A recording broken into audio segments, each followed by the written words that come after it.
Okay. Hi, everyone. I'm Daphna Atias. I'm Artistic Director of Pedagogy Theatre. I don't know if you know about us as a company, but we are a dance theatre company making work for young people. So for the last decade, we've been touring very visual, very physical shows all around the UK, actually all around the world. And we love working with children in all sorts of settings. We've done a lot of work in hospital settings and toured to children's hospitals as well. So that kind of access element is very much embedded in our work. And this project started just at the beginning of the pandemic. We were just about to go to open a new show and to go on tour with it. And of course, we couldn't do that, and we couldn't engage with audiences in our usual way. And we, at the same time, I'm also a mum, and my kids were doing homeschooling, and they spent a lot more time than normal sitting in front of a computer and saying, oh, my back hurts, or my head hurts. And we really wanted to avoid creating an activity that is screen-based at the same time as we really wanted to get kids moving in an imaginative activity that they could do anywhere. So we kind of sat together with a group of kind of initial artists that were supposed to go on tour in our bedrooms and in my utility room, as my kids were doing homeschooling in the other room, thinking, what can we create? And we wanted to make a podcast that would get kids moving through imaginative activities that will need no additional support. So Audiomoves could be done with children, could do it on their own without parental supervision. They could do it with no props. They could do it anywhere, really. And we released 3 pilot episodes right at the beginning of the pandemic, and realized we absolutely adore doing that. So we then extended the project further. In the last year, almost a year, we started by working with a group of really talented movement artists. We brought them all together and trained everyone across, we gave everyone training in access, in movement description, and in podcast creation, audio content creation. And that kind of instigated a series of Audiomoves series, basically. So every school holiday, we release 4 episodes. Every series is based on a theme. So that theme could be the weather, or that the theme could be gravity, or it could be light, or it could be connected. For example, we're working on a new series now to come out when we are releasing The Dark, our show. So it's all about darkness, but it's an image, it's an impulse that starts a movement. They all have a similar structure. So from a warm-up to a main activity to a cool down, they're all focusing on the same narrator. So Charlie, who's one of our long-term collaborators and dancers, is always a narrator. He loves to dance, but lately he couldn't do as much dancing as he wanted to. We don't give a reason. You know, in the pandemic, it was the pandemic. Now it could be any other reason. So it's Charlie's adventures at home with his cat Noodle mostly, and what they get up to. And we really wanted to make it so that it could start from any impulse. So anything could be the trigger of a movement. We also did another, apart from releasing it as a podcast, we released it on the radio as well with Fun Kids Radio. So we had a broadcast series as well. But we also did 2 different school engagement programs. One was in the middle of lockdown. We went into schools in Camden, and we did an Audiomoves live where we got Charlie and Ellie, one of our musicians, to come in and create a live version of the episode. Actually, it wasn't Charlie. What am I talking about? It was Jordan and Bridget. It wasn't Charlie. He wasn't there. And that went down really brilliantly, especially as at that point we felt children were really in need of kind of some creative outlet and get moving and get and we did it in a socially distant way that fit that period. And now, after a year of releasing series, we Kath and Bridget, who you'll hear from right after, have been going into schools and been working with teachers and students on kind of how to use Audiomoves in the classroom and how to create your own Audiomoves with students, which is what this session is going to be based on. So I am going to pass on to Kath, actually, to take it over from here. Thank you, Daphne. Yes, hello, I'm Kath Greenwood, Learning Associate who's been working with the company to look at how these amazing podcasts can be used in a school setting. This evening, we're going to introduce you to the different series and their themes. So there are 6 series, 23 different podcasts in total. They last around 7 minutes, so they're really accessible and flexible to use in a lot of different contexts, and we'll talk you through them a little bit more. So there's the kind of 6 seasons, and as Daphne says, some of them are, well, they're all connected thematically. So there's one that looks at weather, one at forces, light, etc. So there are things that you can use there that will really connect in with your other curriculum work you might be doing, or you might want to do it as part of PE and explore them, or just in terms of developing children's creative responses and how they can move and how they can enjoy dance. We're also going to share the online resources that we've created, and these give you suggestions of how you might use them in your classrooms. The first lesson plan is just about running an Audiomoves podcast with your class. So as Daphne said, they were originally designed to for children to play at home during lockdown, but we thought you might need a little bit of thinking about how they might work well with your students if you're working with 30 children, either in a hall or in a classroom. These give you some kind of tips about how to set up and how to get the most out of playing the podcasts. And then the second lesson plan we've created is about you creating your own Audiomoves podcast, taking a topic of your choice or a starting point image of your choice, and then helping the children to make up their own moves and create their own script for a podcast. We'll leave a little bit of time at the end for questions, but if you want to ask questions throughout, you can use the chat function on the bottom of your screen, or wherever it might be on your screen. Just put those questions in as they occur to you, and we'll either pick them up in the moment or we'll come back to them at the end of the session, just before 5, when we'll finish. So I'm going to hand over now to Bridget, who will tell you a little bit more about the how and the why to use Audiomoves. Thanks. Thanks, Kat. Hi, everyone. My name is Bridget. I am a performer with Petetra. I performed in a number of their shows, and I was on the team that did the live Audiomoves back in 2020. And I'm also a writer on 2 of the series that are currently out and one that is forthcoming. And I was also going into the primary schools and leading these new workshops with using Audiomoves as a resource. So why we wanted to offer Audiomoves as a resource within the school setting itself. Pedagogically, there's a lot of things that can offer it, that these podcasts offer for your students. And this comes from what our aims were as a company in creating these podcasts, and then also just what we've observed with how the children have been responding to it, how they engage with the material, and some of the feedback that we've been getting from them. First and foremost, as Daphne mentioned, the main reason that we made these podcasts was to get kids moving. So there's the very practical side of that, in that it's a resource that you can use in your PE sessions, during sensory breaks at recess time, or like the break in the morning. I'm not sure what it's called here, if it's still called recess or not. And so it's just offering a different way of moving that they might not necessarily get in PE or as they're playing around in the playground.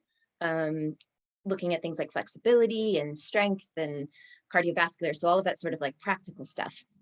But beyond the physical nature of engaging with dance as a means of moving, there's the element that we really wanted to stress when we were making these episodes, as Daphne said, is focusing on inclusivity and accessibility.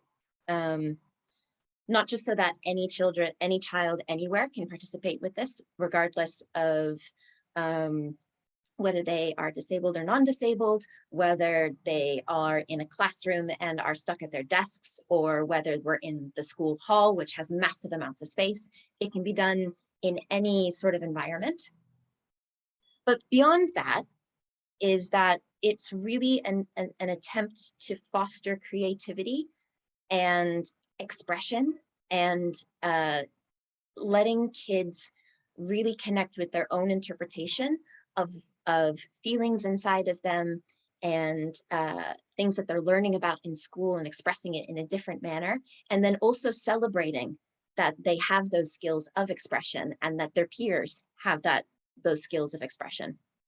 So part of the accessibility approach with these podcasts is that they're not prescriptive, in the sense that Charlie never describes a dance move that he wants everybody to join in to do with him. It always starts with a feeling that Charlie has inside. For example, I feel a bit grumpy today. I feel like I have this storm cloud in my stomach, and it's making me feel all tense and grumpy. And so it creates a feeling that then is expressed through movement.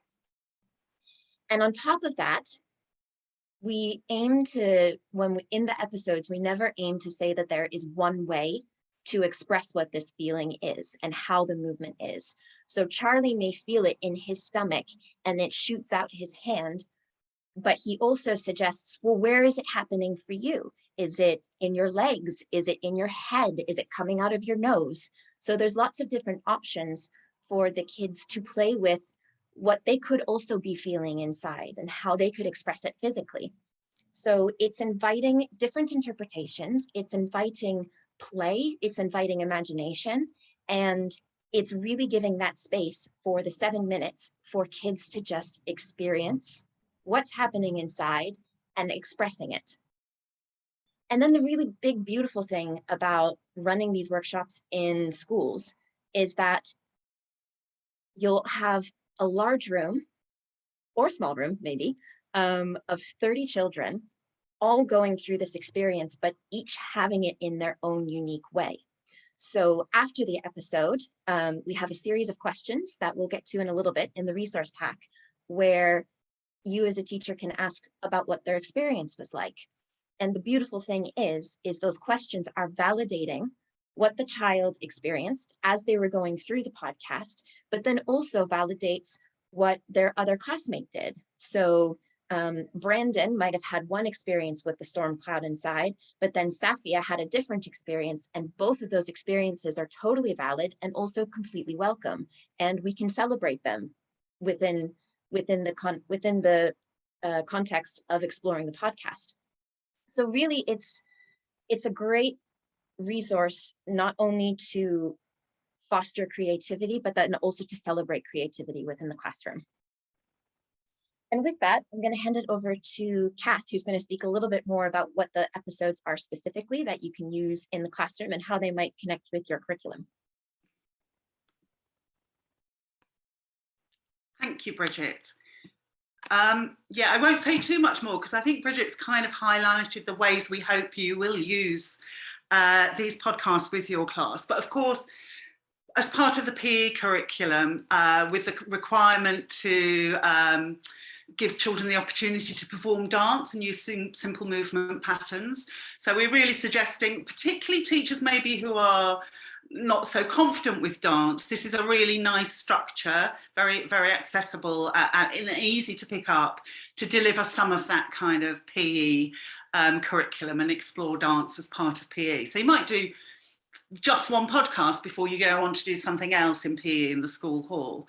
But also the opportunities are there for you to work around other curriculum topics you might be doing in the classroom, particularly things like weather. So you can, this is another way of exploring those concepts and that content.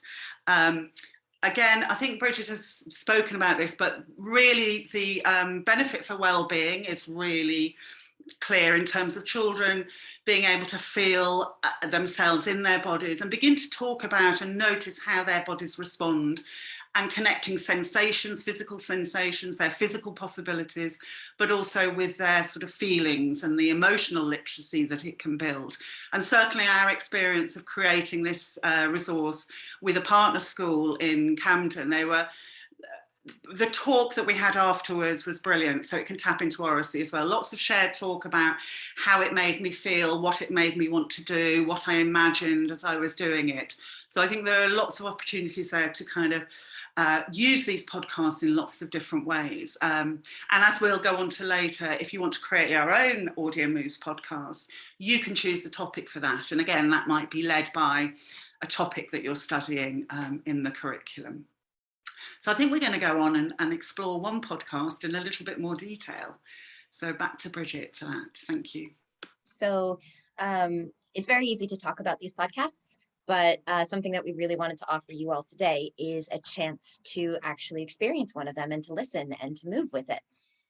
So we have one of the episodes of our weather series that we're going to play for you. Please feel free to listen or to get up and move around. You're more than welcome to try it, maybe lying down, sitting, standing up. It's totally up to you how you would, if you would like to engage with it physically, how you'd like to do that. Also feel free that you can keep your camera off, or you could turn your camera off if you'd like to have a little bit of privacy of your experience moving through it. I will keep my camera on just to play around with it.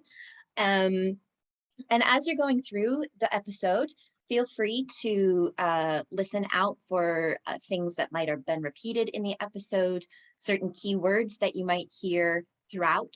You can also maybe listen to the structure that Daphne mentioned a little bit earlier of the warm-up, the main activity, and the cooling down, because that will be something that's helpful for when we talk about creating your own audio moves. Or by all means, just allow yourself to kind of get lost in the journey that Charlie takes us on, because that's also really quite valid as well. So yeah, I'm just going to quickly put it on. It's going to be about 6 minutes long, and hope you enjoy. Please give me a thumbs up if you can hear it properly before we get into it.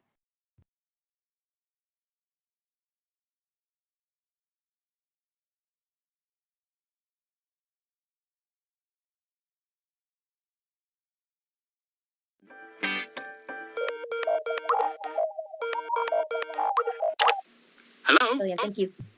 Hello? Hi? Oh, hi. Finally, this thing's working and we can connect again. Thanks for being here with me. It's always nice to speak with you. I hope you're all doing okay today. What's been different today? I'm sure it wasn't the same as yesterday. Was there anything you didn't like about today? Because, you know, I love to dance. I always dance, all the time, anywhere. But for me, today is one of those days when I just feel like... well, I don't feel like dancing. And that's a strange feeling. I feel gloomy and grumpy. Everything today just feels heavy. This heavy feeling keeps on spreading inside me. I can feel it taking up my whole body. It gets bigger and bigger, and thicker and thicker, and denser and denser. It feels too much. I'm trying to move, but it feels so thick, tight, dense.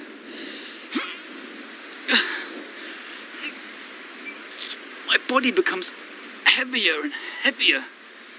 It's so hard to move.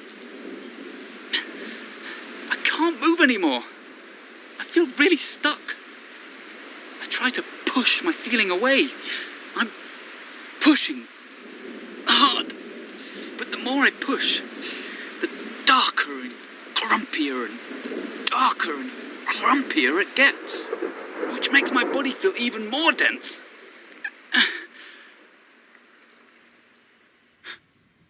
But wait, I can feel a rumble deep inside my tummy. Something is quaking inside my body. Do you feel it too? I can feel the rumble growing. The rumble is growing from my tummy and into my shoulders. And my arms and my legs are rumbling. The rumble goes all over my body. Can you feel your rumble? Is your body rumbling as well? It goes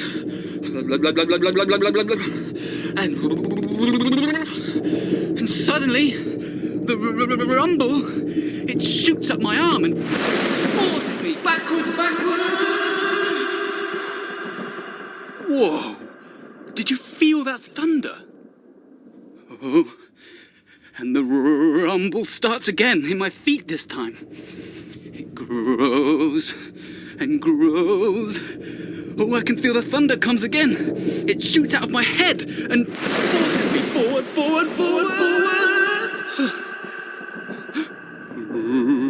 Rumble. Hands down. Rumble. Feet.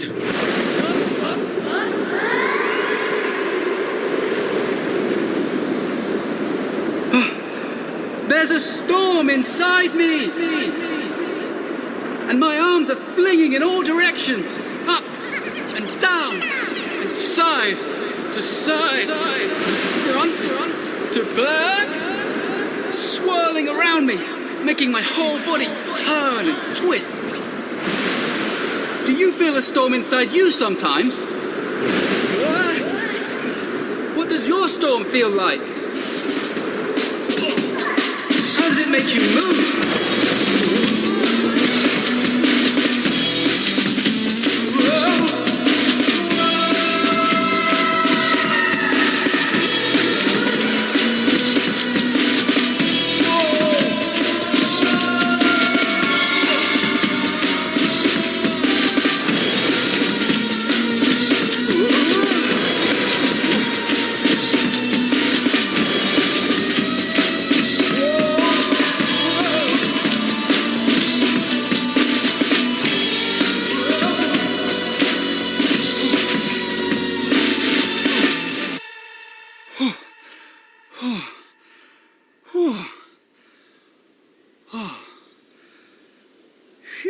I am glad the storm is over. Sometimes it can be a little scary to feel a storm inside, but I always know it will pass. And after a storm, it's always calmer. Do you know what I mean? I feel much lighter now. How are you feeling? Now the storm is over, I can rest. I'm going to lie down. You can join me if you want. The wind is so soft now. I'm going to close my eyes and feel the light breeze blowing on me. Maybe you can close your eyes too. You don't have to. I can feel the light breeze on my toes. Gently blowing on my legs. The light breeze is softly blowing on my belly. Soft breeze on my chest, my shoulders, my face. It makes all the muscles in my face feel so relaxed. Now I can feel it gently on my hair. And it's making my breath slow and soft and calm. And I slowly sit up again, and I feel so much better. How are you feeling? It doesn't have to be the same as me. Not everyone likes storms. I do sometimes. Sometimes I find them challenging. However you feel, they always pass. Thanks for being here with me today. Let's speak again soon. Bye!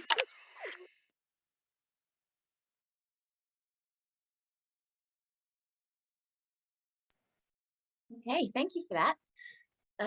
Just bear with me one moment.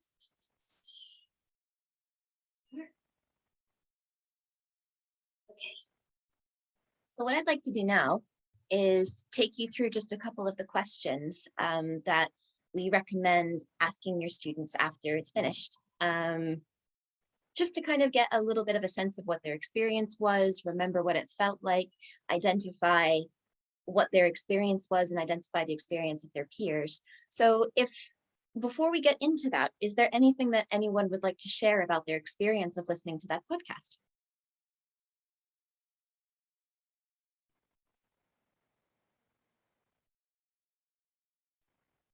Is there potentially you can pop it in the chat as well if you wouldn't like to say something out loud.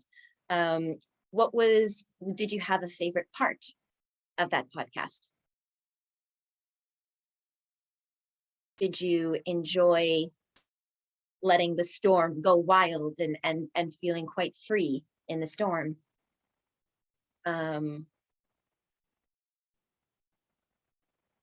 What sort of positions did you get stuck in when you couldn't move because you were so thick and dense like a storm cloud?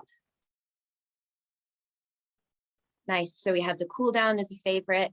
I really like the contrast from the storm to the cool down. Yeah, it's quite good to acknowledge that once the storm is finished, we can kind of just relax and enjoy the fact that the storm is maybe out of us and released. I love the validation of the individual responses and feelings. Yes, yeah. Vocab used is very visual. Was there,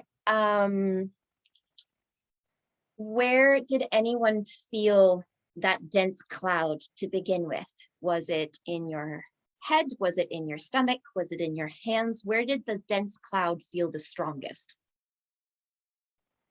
In your head, core. Great, fantastic, fantastic. So these are all sorts of examples, stomach, shoulders, beautiful, beautiful. So these are all sorts of examples of questions that you can ask the children. And we have a list of them on page 3 of the resources, as Bridie has put up for us in the call here. And what I would recommend in terms of leading these questions, because you'll have a lot of different answers popping out, something that I would recommend is that if a student describes something to you, so for example, when I'm asking, where did you feel the dense cloud? We have head, core, stomach, shoulders. Something that you can do is ask the student, oh, well, what does that look like in your body to have the cloud in your shoulder? And then they might stand up and show what that looks like. And then to validate that experience, we can say, oh, that's really, really cool. Shall we all try that experience together? We'll all do it again. And then someone else might have another place where they felt it. And then that creates a different physical shape that then we can all also experience. So it's validating each student's personal interpretation while also celebrating the ones of their peers as well, which is what I've been saying all this time. Another question that is kind of important to acknowledge is basically, how do you feel now? Do you feel, and you can draw out certain things from the episode. So do you feel lighter? Do you feel a little less grumpy? Or do you feel tired? Because dancing is hard work. And sometimes you feel very tired, which is why it's important to have the cool down to kind of just acknowledge, oh, that was a lot of hard work. I'm just going to relax a little bit before I get on with the rest of my day. So yeah, it's just acknowledging what that experience was for them and then how they feel now, because it's continuing to ask those questions of what's going on inside and how are they expressing it. So thanks for listening to that episode and for dancing along with us. I'm now going to pass it over to Kath, who's going to speak a little bit more about how to approach working this in the classroom. Thank you. Yes, one of the things when we discussed it with the teachers that we developed the resource with, just in terms of are there any barriers that they might have to running with their class, they actually went with it brilliantly. A couple of things they did was really made sure to join in and get teacher assistant, learning assistants to join in as well, so that it's not like you're demonstrating the moves, but you're modeling that you yourself are finding out how you want to move to the podcast. Another thing that Bridget did, and I think I'd describe it a little bit as co-teaching almost, is whilst the podcast was running, you can speak or repeat some of the things Charlie says if you feel that would help the class. Just things that will help encourage and validate what they're doing already.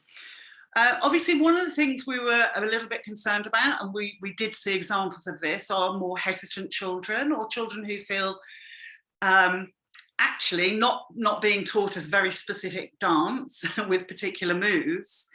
They found that quite inhibiting. So it's about how you can encourage those children who might feel a little bit more hesitant. And it's just really about reiterating the things before and after that Charlie says about, it doesn't matter how you do it, it's how you want to dance it. So if you want to do it from a sitting down position or stay standing in the middle of the room, which some children did, doing very small moves, that's fine. Nobody has to be throwing themselves around the room and doing big moves, but it's really nice to see the children who want to do that being given the opportunity to do so. Obviously, you might have concerns about people bumping into each other and furniture, and we've put a few things in the resource about just how to set up the activity. So everyone's really aware spatially of where they are in their room and where other children are, and where maybe there might be some hard objects, tables or something that they need to avoid. So again, just seeding that we're going to be free and give expression, but also we need to be aware whilst we're doing it. So yeah, and the other thing, just to pick up on what Bridget was saying about the opportunity for talk before and afterwards. And in the resource pack, we've provided, somebody mentioned the visual nature of the words, and we've put a kind of key word list into the pack for each of the 23 episodes. So I think Bridie's going to find us an example. Oh, she's going to find the page where we've got, this is the one for the one we've just done, A Storm Inside of Me. So for each one, we've given a little hint of what it's about. So Charlie's feeling gloomy and grumpy and heavy. And then those are the key words that will come up in the dance. So you might want to talk about that beforehand, to talk about, well, what do we mean by dense? What does that word mean? You might want to, again, pick up on those words afterwards. And really nice to hear as children share their ideas and describe how they were moving and how it made them feel, just developing that vocabulary collectively in the classroom. So as I say, we've got, as you can see there in that appendix, there's a list of keywords for all of the podcasts. Some of them are longer than others. So some of them are quite short and compact. And use fewer words, but I think The Storm is one of the most kind of layered ones, and it has a little bit of narrative in there as well, in terms of Charlie feeling gloomy and grumpy and then feeling better at the end of it. So just to highlight, there's lots of opportunities for talk around once you've done the dance, before and after the dance. So I think that's it. I don't think there's anything else we wanted to talk about. All of these, as I say, the resources available online, and all of that is in there for you to go back to and go through. Is there anything to add, Bridget, you think I've forgotten about? What a teacher might, or if you yourself have questions about, have you any concerns about running this with your class and how some children might respond? I think what I would add is, I think it's quite, if you feel comfortable doing this, or if there's a teaching assistant in the room as well who would also feel comfortable doing this, I highly encourage you to get as physical as possible with the children. Not just because it's fun, but also because Charlie's it'll be like kind of a co-teaching situation between you and Charlie as you're going through the episode. And there might be some things that Charlie says that the students miss. So you can re-emphasize what they're doing, but then also you can inspire them to move. So say your interpretation of what Charlie is offering is just as valid as their interpretation. So if you do a cool pose, for example, like some of the episodes encourage posing, the students might want to copy you and do that pose. Or if you do their pose, you're copying them, then that kind of validates, oh, cool, Mish thought that I did really cool. I did something really cool. So I really encourage you to get as involved with it as you feel comfortable doing, or you as your teaching team can be as involved as possible. That would be my big advice. And I think somebody mentioned the cool down, and that's a really kind of integral part of, this is one of the sort of wilder podcasts, I think, isn't it, Bridget, in terms of the children absolutely love that freedom to move, but the cool down's really important, and it gets them really tuning into their breathing, relaxing and becoming more grounded. And then, yeah, it's sort of bringing their heart rate down a little bit as well, so that by the end of it, they're sort of a bit more enlivened, but they're ready to talk as well. Great, so I think I'm going to hand back to Bridget to talk you through the final lesson plan that we've created. Great. So obviously you can use the Audiomoves that we have created as a company as in the classroom to support, as we've been saying, but we've also created a lesson plan where if you wanted to create an Audiomoves yourselves, we have a breakdown of how you can do that. So this could be as simple as, this is a creative task that we want to do, again, to help foster creativity. So they could write a podcast episode about literally anything under the sun. When we were brainstorming with one of the workshops, I think we had everything from unicorns to clocks to football to cats. Anything and everything is possible if you want to do it purely as a creative exercise. But also, if you are looking at a particular subject where having a creative task that is tied to the subject, this would be a great way to do it as well. So for example, if you're currently studying the solar system, this would be a great opportunity for, say, if someone wants to create an Audiomoves about Jupiter or about comets or about stars. So it can literally be written about anything. There's no topic off limits when it comes to creating an Audiomoves. Something I will recommend, though, is that when you're looking at what topic to write about, think about how it's experienced internally. So again, going back to prescriptive versus internal, it's a different thing for if someone is to, say if the theme is football, there's a difference between acting out a game of football and feeling what it's like to have a game of football inside of you. It's a very different experience. And we want to work from the inside out, because that enables the biggest grounds for interpretation and for creativity and for play and expressing what's happening on the inside. So that would be my only caveat when you're brainstorming with your students of what they want to write about. Once you have an image, and this is all broken down in the resources for you, so I'll try and go through it as quickly as possible. Once you have your image, then you need to figure out where in the body you feel it and what sorts of movements are associated with that feeling. So if we go back to a football, focusing on the ball itself, perhaps, I have a football inflating in my chest. That's a great place to start. And so you start developing your own vocabulary for your episode. So inflating, kicking the ball, throwing it around, et cetera, and so forth. So you have a list of, say, verbs, and then you have descriptions of what it feels like, and then also where it is in the body. So once you have that, then you slot it into the format of an Audiomoves. So we start off with our warm-up, where we're just getting acquainted with the image itself and what it feels like. So a ball is inflating in my chest. That's interesting. Where else can we feel it inflating? Maybe we feel it in our head. Maybe we feel it in our hand. Maybe we feel it in our knees, maybe in our pinky toe. So you're just sending the image throughout the whole body to get warmed up to the idea of the image. Then from there, you take it to the next level. You level up, kind of how you would in, say, like a video game of like, what's next for the image. If the ball's just been inflating in one size, what happens if it inflates even bigger? What happens if it gets even smaller? What if the ball has been on the spot and then it feels like it's been kicked and it sends me to the opposite side of the room. Now I'm traveling all over the space instead of staying in one position.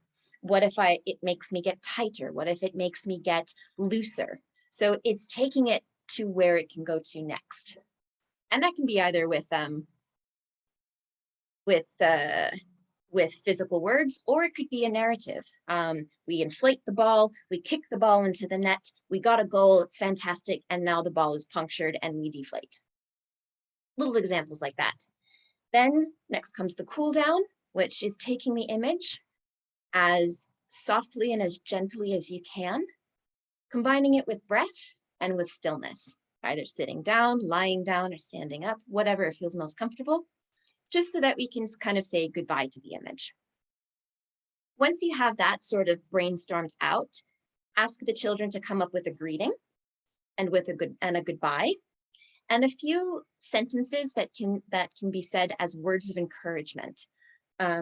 Again, going back to the birth of what Audiomoves is. Daphna wanted her kids to dance. We wanted our audiences to dance. We wanted our audiences to move. We wanted them to connect with movement again, even though we couldn't be with them in the theater. That's exactly what your students will be doing when they're creating their own Audiomoves. They're creating an invitation for their listeners to move, to connect with something that's happening inside, to express and to share it with others. So the greeting, the goodbye, and the encouragement words are all ways that you can foster this sense of invitation, of welcoming and supporting their fellow classmates in dance. Once you've created all of this brainstorming and writing and vocabulary and all these sorts of things, then the next task is to put it together into a script. And we've included a template that you can use to take all of their thoughts and all of their writing and put it into a script. That kind of follows the mode of how we write an Audiomoves episode. And then the last step is to read it out loud to your students. You can read it yourself, or if you have a particularly keen student who'd like to read it, they could read it for the classroom. You could record it on a device so that you have it for posterity, and you can listen to it again and again and again in the classroom. So it's kind of like their own episode that is saved for eternity. And lastly, when you're listening to your podcast, you can play some music in the background if you want, just to kind of add that extra sort of like oomph factor to your episode. And yeah, that's how you create an Audiomoves episode. I would give a little bit of advice in that make sure that when they're writing the episode and when they're brainstorming about the episode, try to make sure that they hone in on what it moves like. So just to take another example from the workshop, the recent workshop that we did, the image was a tree, and the students came up with this fantastic image of squirrels running through the tree, trying to get the acorns. They got in a big epic fight. The tree fell down. It was beautifully narrative and it was very dramatic. But they got a bit caught up in the narrative of what was happening. And what guidance they needed was, okay, so all of that is happening. Where is it happening inside of you? And how does that make you move? Which then brought out this really cool sort of like entanglement movement and frenetic sort of like moving around in the space. And so it took their idea and kept their idea, but again, brought it back into a place that's internal that then can be felt outwardly rather than an image that they had to act out, as it were. Other than that, I think that's it for how to make an Audiomoves episode. And with that, I think that's the end of everything that we have to share with you today. And so we'd like to open it up to some questions about Audiomoves itself, how to create an Audiomoves, any concerns you have of implementing it in the classroom, and anything and everything under the sun is welcome. Yeah, Kay.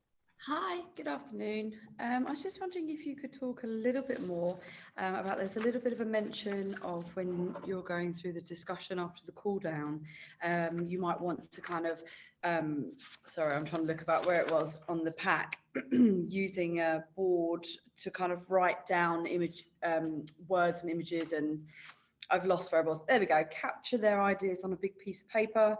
I just kind of wondered if you could talk through that, like, is that a necessity to, because it feels like there's all this movement and there's this kind of freedom and there's that slight reluctance to maybe then say like, right, well now we're going to sort of record and document, and I just wondered if you could sort of talk about that a little bit if possible.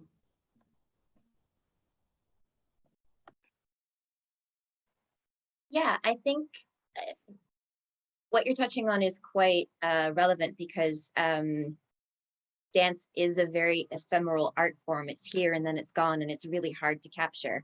And especially with Audiomoves being such a free space to feel everything. I think it's important though to writing things down is a way of capturing what the experience was, because it is so ephemeral. We might lose it if we don't have a chance to kind of not pin it down, but kind of remember what it is. And sometimes it's also tricky. I mean, as a dancer myself, sometimes I'll experience something and I'll have no idea what just happened. And if I don't try to describe it, it's gone and it's gone forever, and I lose it and I won't be able to find what it is again. So writing it down is just kind of a way to learn from the experience of doing. Sorry, an ambulance just went past. To learn from the experience of doing, even in something that is gone in an instance, if that makes sense. Kath, do you have anything to add? Yeah, I think it's such a nice question, because we're really aware that what we want to promote is the movement and really foreground that, and not so much talking or writing. I think it's just a nice opportunity, but on a really practical level, I think it's for the teacher at that, if you're creating your own audio moves, it's for the teacher just to capture it. You could do it another way. You could have a little notebook and just jot down the key concepts and words as they come up, or you could record it so that when at the end of the day you can, it's just, I think we suggested that as a way of kind of capturing everyone's ideas, and making sure, you know, when you do that and everybody gets to write down anything and everything that comes up, so it kind of validates all of the ideas if you don't use all of them. But I think there is a practical thing in terms of the teacher, but I think that's really useful to think about that if you want to not do that and find another way to capture this, what it is, so that you can take them through the whole adventure and the whole journey when it's scripted. I'll add one tiny little thing. I'll always add a Pina Bausch quote when I can, but she said famously, it's not about how people move, but it's about what moves people. And I think that's what it captures. If we say everything is a movement, so if we remember that thinking about a storm made us move like this, or thinking about ice cream made us move like this, then we could understand what makes us move, if that makes sense.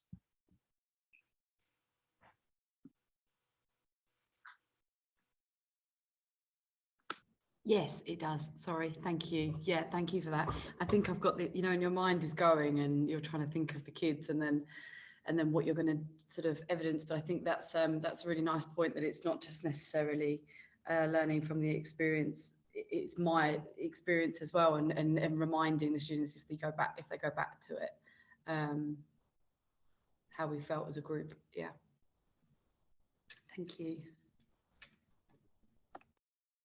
Well, any other questions? Sorry, I have another question.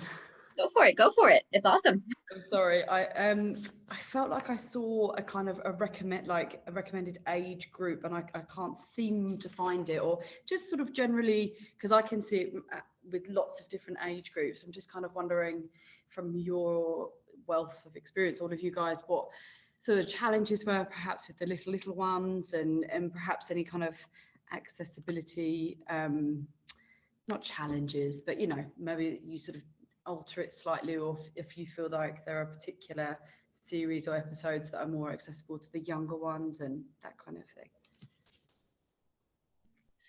So we mostly aim it at Key Stage 1. We did it from reception and up to year 3, if I'm correct. I think year 1, 2, and 3 are the best groups for it. I think it could work with year 4, and they might get a bit too cool for it, but it depends on the child, I guess.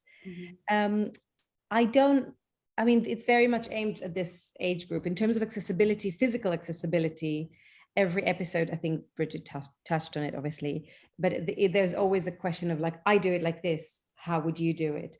And I think what Bridget said earlier is how can you help the children follow that is about how if you move with them, it always helps. And if you ask before, how would you move like this, that might make it more accessible for them to listen out to. But I think from reception up would work.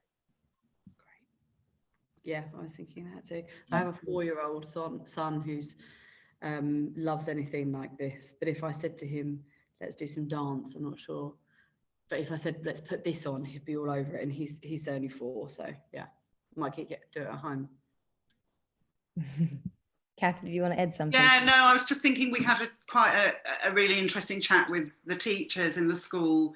There's one called Tangle Untangle, and there's an image of a ribbon, and we talked about, oh, should we have a visual kind of prompt before the dance? And the teachers at first were recommending it, and by the end they were like, oh, no, it's much better if it's all in the imagination.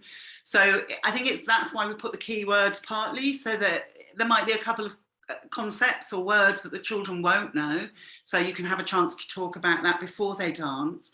Obviously they don't need to know what every single word means, because context helps us understand words as well. But I think that was one of the things we were thinking. They don't need to know anything before they do it, but some of the concepts and images, the ribbon one, I think they found particularly hard to get to grips with. The year 1s it was, but most of them are really accessible and very simple, I think. I think even just acting it out and modelling that behaviour as well is going to then go on and reinforce, isn't it, later in the discussion part? Yeah, great, thank you. I would also say with the if you wanted to make your own Audiomoves, that particular one, depending on the age group, it might need a little bit more guidance. So when we did it with year 1, we did it all together in one group. When we did it with year 3, we divided into different groups. And say thinking about the year 4 group, that might be a perfect one for them to really take kind of independence to create their own episode and then read it out as well. So I think there's ways that you can modify it for the different age groups as well, of how much support they need in order to follow through with it.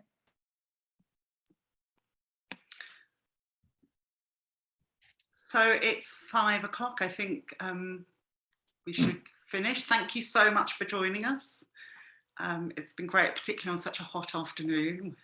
It's really nice to see you and work with you. Yeah, so we'll pop this recording on our YouTube later, and I'll send you all a follow-up email just to direct you to the podcasts and to the resources again, just so you have it all at your fingertips. And I might ask a question or two about how you heard about it, but also just let your friends know, friends of kids and other teachers. We really want to spread it far and wide. But yeah, thank you so much for joining us, and thank you, Bridget, Kath and Daphne. That was brilliant. Thank you very much, everybody. Have a good evening. Thank you. Thank you. Bye.